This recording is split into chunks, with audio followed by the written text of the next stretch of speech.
I'm so thankful to New Hope TV for giving us this privilege to come together. I'm with my good friend, Dr. Melchizedek. He is from Bangalore. He originates from Bangalore, but now he's a practicing psychiatrist in England. And I happened to meet him 3 years ago when I went there, and it was such a joy. Above all things, Dr. Melchizedek is also a believer. He knows the Lord. He loves the Lord and wants to make him known. And that is the thing that attracted me. And the other thing is, he's slightly more humble than me. So that's another thing that attracted me. So it's a joy. Okay, a few words about me. I've been a pastor for about 20 years.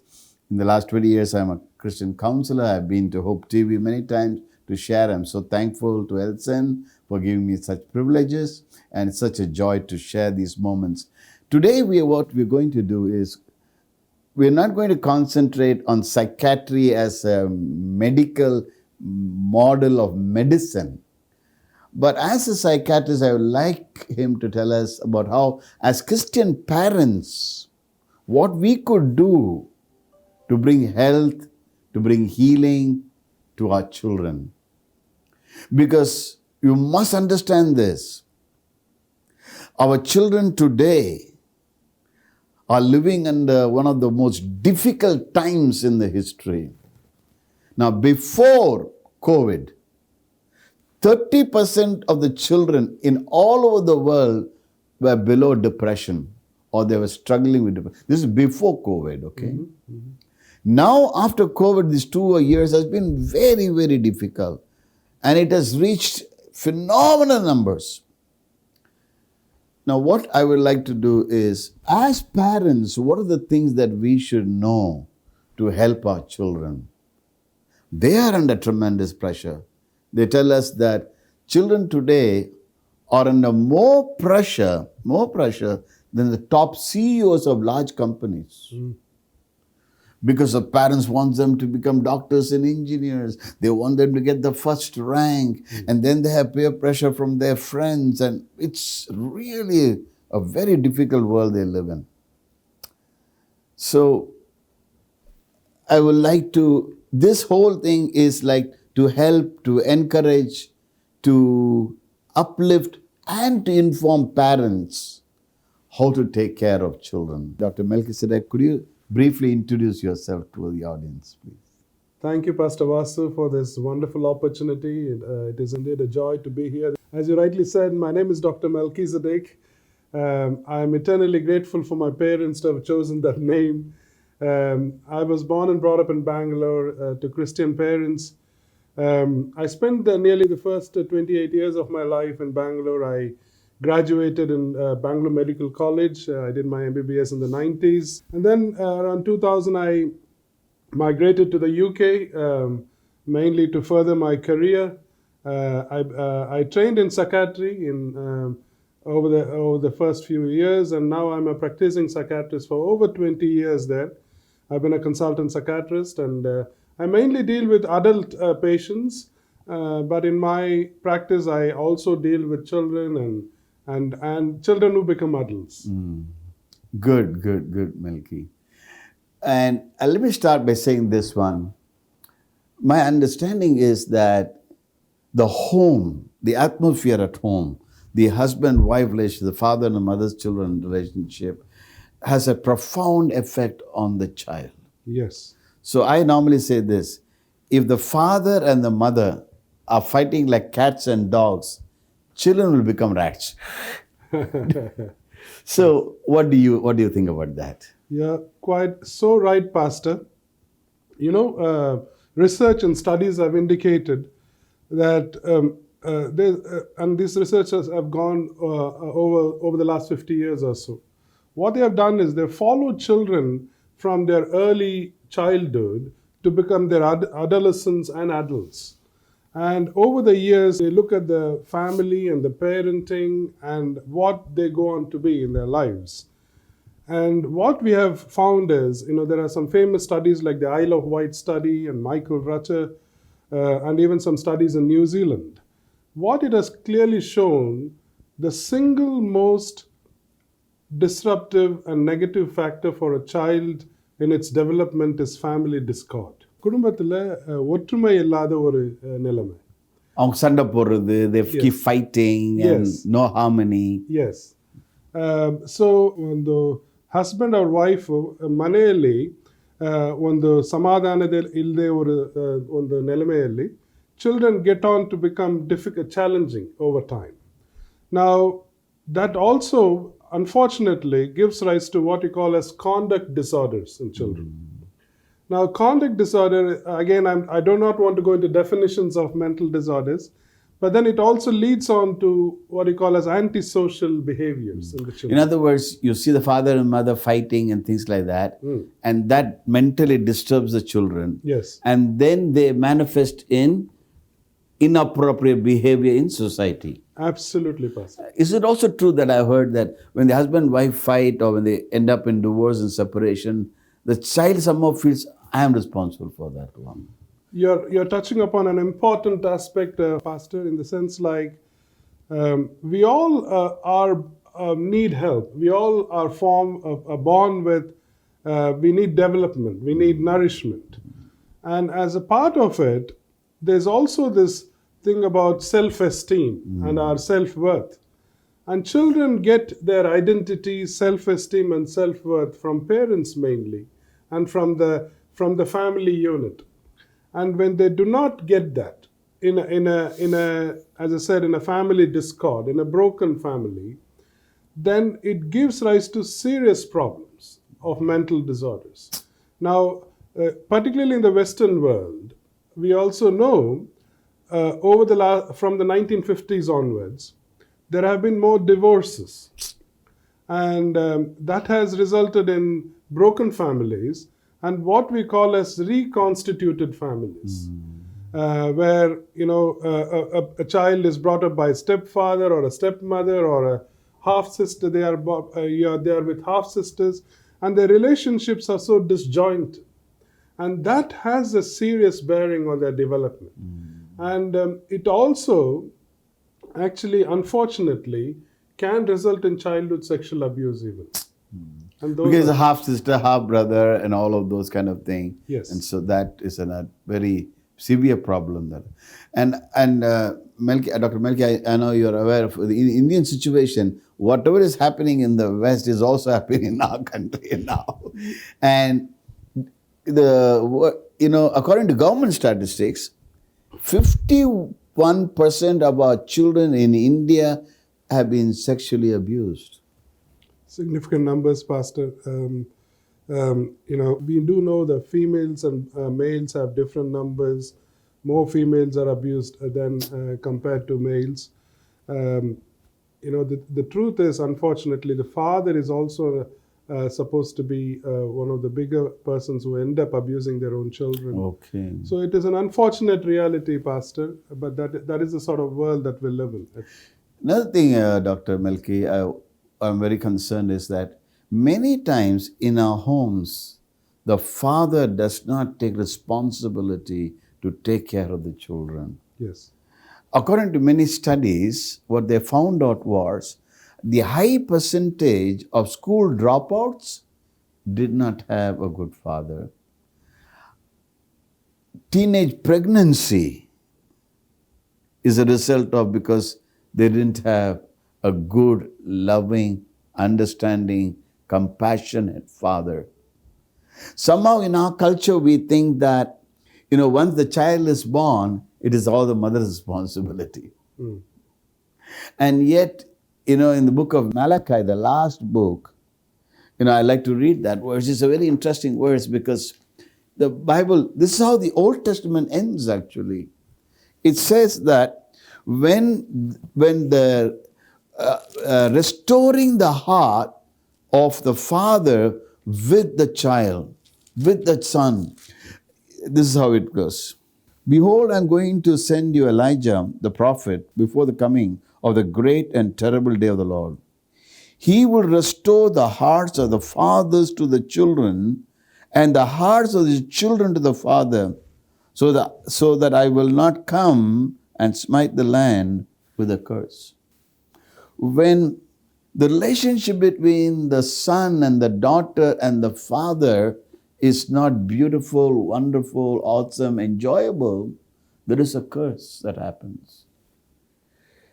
I will restore the hearts of the father to the children, the hearts of the children to the father, so that I will not come and smite.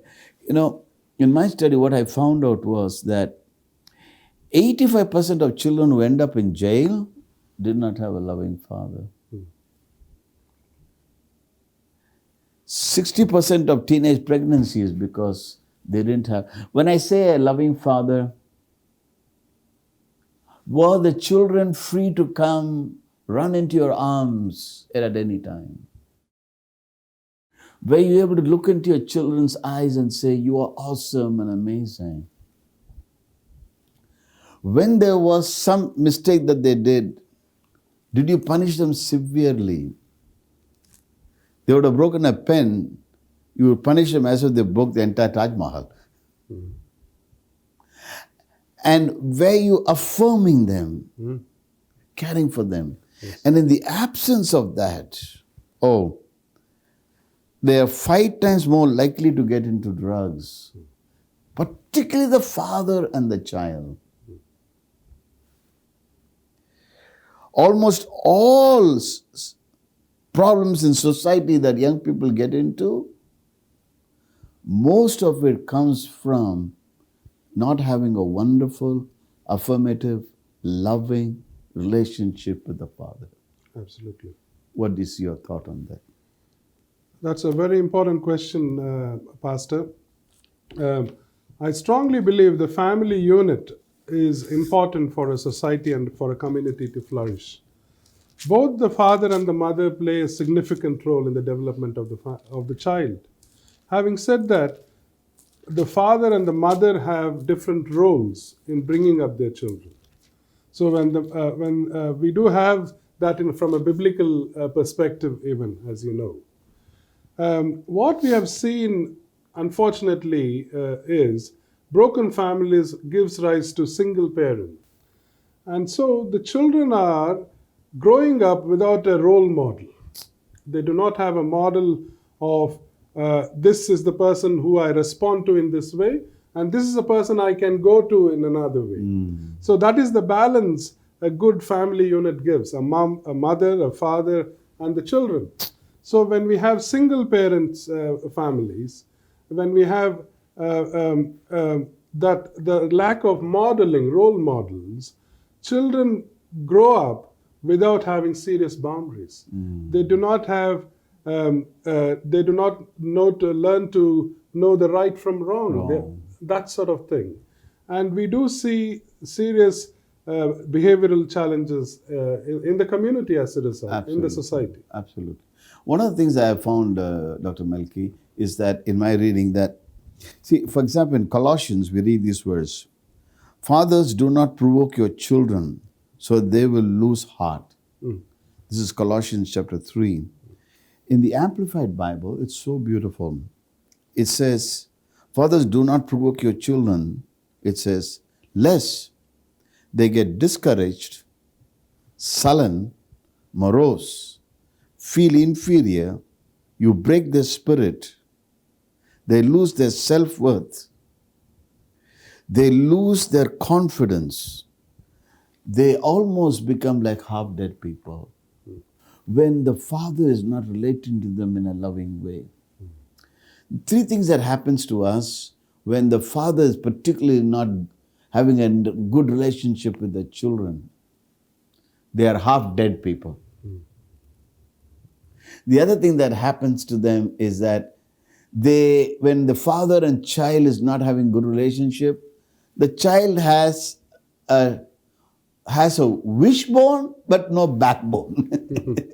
I like to do this, I like to do that, but they cannot take responsibility for themselves. And as you rightly said, they get confused what is right and wrong, what is good and bad.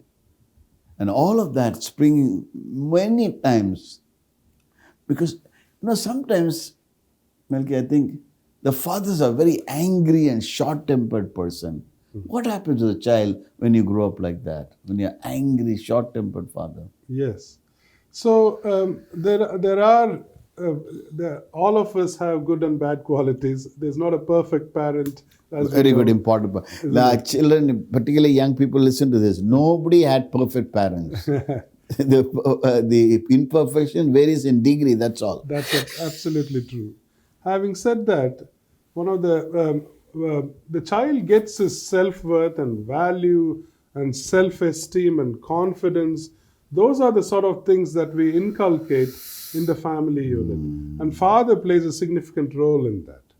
And therefore, the role of the parent is to have that sense of encouragement, a sense of building the child up, comforting the child in their time of need. It is so, so important. As well as when it comes to correcting them, when it comes to being consistent in what when you say no, it means no. Those sort of boundaries, when you come to maintain those boundaries, the child actually grows into a secure adult. This is an important principle, Pastor. When patients come to me as adults, they have not known boundaries in their childhood. They have not known consistency in their childhood. And therefore, they end up having serious mental health disorders, whether anxiety, depression. You may have heard of personality disorders, which is a common thing in the Western world, possibly even in India to a large extent. So they have not experienced consistency, value, worth, self-worth, and confidence building right from their childhood. Wonderful, wonderful, wonderful. So what will your one advice be for the fathers and the mothers to take care of the emotional, psychological, and the spiritual need of the children? There's a couple of things that we can do. We have already discussed some of them, Pastor. One is, most important thing is, the family home should be a place of utmost confidence and comfort for the child, wherein the child can be their own selves. We have to give them the space and to let them know that they are loved no matter what. That is an important principle. Unconditional love. Yes, I do believe there are times when you have to say no to the child. We have to discipline, yes. Yes, we have to say no to the child, but they need to feel secure in the child. They need to feel they can come and talk to their parent whenever they want to and tell the truth, be honest and transparent. And that works both ways. And so the parents should also be honest. We have to model our lives so that the children learn from us. As I said, it is a modeling thing. So if the parent is inconsistent, if the parent is not honest, the child is watching us every moment. Every minute of the time, the child is watching how the father behaves. How does the father treat the mother? How does the father treat a relative? How does the father treat a guest who comes to their home? All those things the child is learning from their home. The home is their first school. And so we have to have a balance of one, complete good comfort, edification, building the child, encouraging the child, giving them a sense of positive regard. You even regard your child, give them the responsibility, and give them genuine love and warmth. So these are important things that we need to give to our child.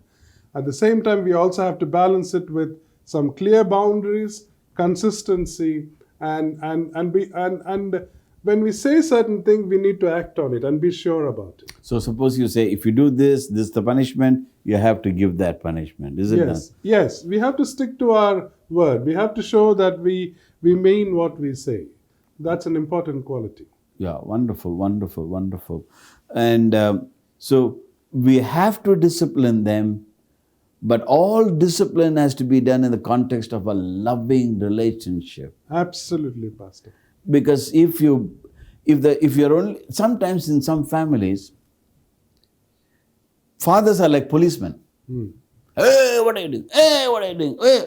And all that the child remembers is the scolding and the firing and the, as if, you're in a camp and there's a boss kind of a thing where it's always criticizing them. And so one of the important things that, all of us need love. Yes. And I believe that the healing that can come by genuine experience of God's love and genuine love and concern of the father and the mother among themselves, and as they love the child, that will be the greatest contribution to the development of the child in every area. The child should feel that he is significant, is precious, and competent.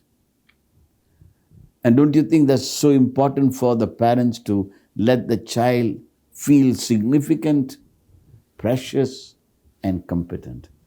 Absolutely, Pastor. What I always think about is, where do we get our value from? Where do we get our identity from? And one of the problems is that when children experience mental health challenges, they lose their sense of identity and value. And if they have not been inculcated those values by the parent, through love, warmth, positive regard, and genuine concern for their children, then they grow up lacking that identity and lacking that sense of self-worth and value. Absolutely. One of the things that, because of my understanding with the Jewish families and how my studies on the Jewish way of life and all of that, and in the Bible it's very clear that the parents actually pronounces blessing. And in the Jewish system, how it works is that the parents actually bless the children. And normally, they will never say anything negative. Like in our family sometimes, hey, you'll become a watchman. Hey, you'll become a driver. Hey, you'll become an auto driver. Whatever. And out of anger sometimes, or of frustration sometimes, they use these words. In Proverbs 18 chapter, it says, words have power of life and death. And to have positive, amazing words and creating a loving, joyful atmosphere is absolutely essential. Absolutely. And one of the things that I have learned is that I have not consciously, I would say this, that I've never consciously ever said to my children, you're no good, you're hopeless, you'll just rot out, you get spoiled. No, because when I was growing up, I heard that so often said about me, I don't want to repeat that to anybody. And how important it is to bless your children. You want 1 minute to say that? Yes, Pastor. A significant problem with children growing to have serious mental disorders is low self-esteem.